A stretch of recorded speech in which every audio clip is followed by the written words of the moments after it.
تصلي على سيدنا. Alaikum salam.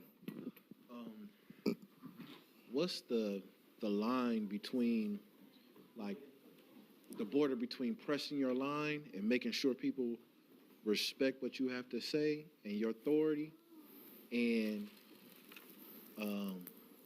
being arrogant? Like, you know, like, we have a term, we call people busters in LA, and it's like a person, like, you don't want to be that, a weak person. So it's like, how do you, like, how do you basically make people like you, like, bro, you gonna respect me without being like, I'm better than you? But, you know, you're prone to that, but, you know, you got to check, you know, I know what I'm trying to say, right, Sheikh? Look at your role model. Look at how he handles the things. Not over there. Look at your role model. Who is your role model? Our Shaykh is. The Holy Prophet is. Look to that.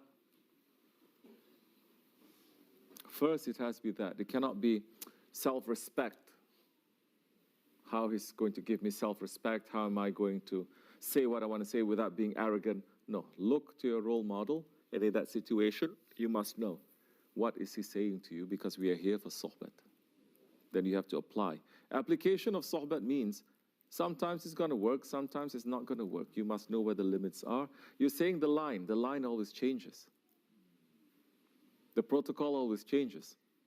You must know, because it fits in every situation. You must know, in this situation, in this person, I can use these words. In this person, I cannot use these words. In this person, the words have to be said in a different day. You must know that. So it all comes down to you and understanding who you're speaking to. We are here to understand our ego, our enemy. In order to defeat it, in order to step on it, you have to understand it. When is it weak? When is it strong? When is it going to come? When is it sleeping? You cannot just fight blindly. Once you understand, once you have that ability to understand yourself, your ego, then you can apply that to other people. Easy. Because you're going to say, okay, this person, I cannot use this word, not at this time. Even if I'm right, I must try to find a way, I must negotiate. This is strategy. And this is war. War is not brute force. War is about strategy. And in war, Holy Prophet ﷺ is saying, war is strategy. Lying is allowed, because it is part of that strategy.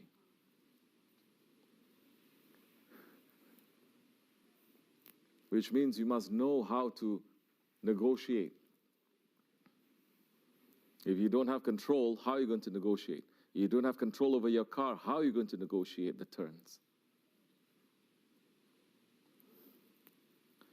So it all comes back to your own sense of self-awareness. If you're aware, you hold a mirror to yourself, you see, and then when you look at the other one, you will also see.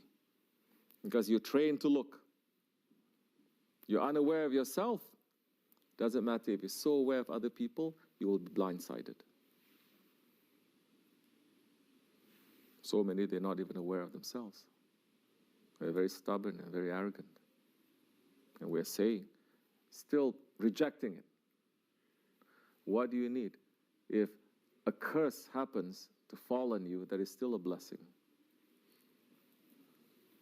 for you to wake up. The sign that Allah doesn't care about a person is not even going to give him a toothache.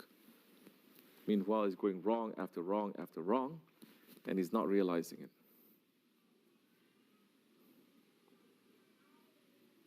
He realized it, but he just doesn't want to change. Other people saying, the guide is saying, doesn't apply to me. So what does it take now? Look, we're Muslims. All those stories of Bani Israel is for us. It's not for them. They're not the ones reading the Quran. It is us. You've forgotten the favors that we've done to you. You've forgotten all the favors that we've done to you. When do you obey? When the mountain is going to fall on your head, then you obey. You lift it up, you become proud and arrogant and stiff-necked again. So when are you going to learn? We are here to learn. If we are not here to learn, they will punish us because we're also taking up the space. Not only that, individually, it affects, because we're in Jamaat, it affects so many people, decisions we're making. It affects the Ummah. It affects the future, where you're too blind to see, or you don't care, or you're too stubborn. What is going to make a person to be unstubborn? When the mountain is above his head. Then he says, yes, you are Lord. They submit right away.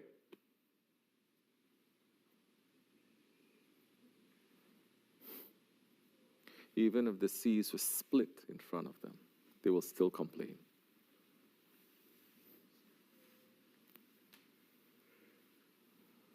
So,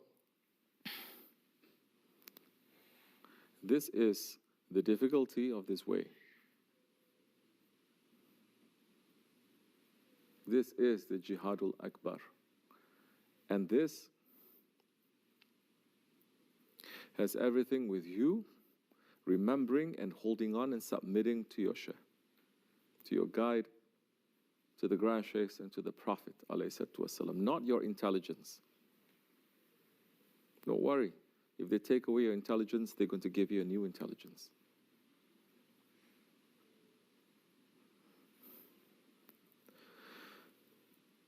This is the Jihadul Akbar. This makes it very difficult. So many are they going to fail. We're not here to fail, and they're not here to make us to fail. If necessary, we'll send someone to say, give them the, make them cheat, give them the answers before the examination. They send people like that. They say like this, like this. And if you still fail, then it is your own stubbornness and the curse that you put on yourself.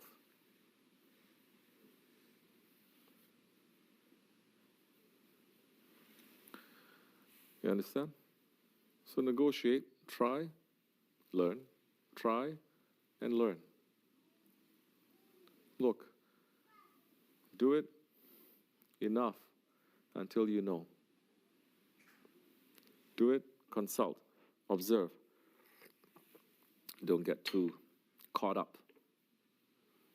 You fall, you get up, go again. But you use your Shaykh, you use your Sunnah as your guide. Then you must know, in this situation, what would he say? What did he do? Did I observe him in this situation handling something like this, similar? Did he speak about this? Do I see people whom he's saying these ones are kind of role model murids also? Let me speak to them. It's very active, you understand? There is a guide. You're not left alone. Many. You're only left alone because you decide to separate yourself, just like shaitan. You're not understanding shaitan is making you to separate. Okay. Wa min Allahu tawfiq al-Fatiha.